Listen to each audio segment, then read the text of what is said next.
Օր առաջ պետք է այդ աղբավայրը փակվի,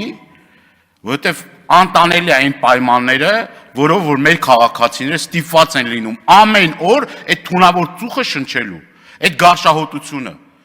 Եվ նույն միջպետական ճանապարհի վրա գտնվող աղբանոցները էլի խնդիր են առաջանում եւ առհասարակ բնակավայրերի մոտ։ Անտանելի պայմաններ է ստեղծում մեր ազգաբնակչության համար։ Եվ երկար տարիներ սրա մասին խոսում ենք, ասում ենք, բայց այն որ ասում սայլը տեղից չի շարժվում։ Ինչ վերաբերվում է փակ շրջանառու համակարգի հետ կապված, բազմաթիվ անգամներ ասել ենք, այս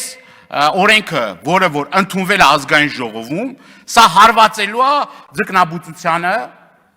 սա լուրջ խնդիր է առաջացնելու մեր տնտեսվարողների համար, կապ չունի, որ Առաջի Ատյանը որոշում է կայացել, ես կարծում եմ այդ մարդիկ այդ որոշումը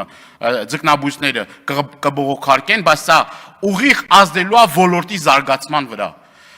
Ավելի ճիշտ կլինի այն հորերը ապօրինի տիրազուրկ, որ այդ ջրերը գնում է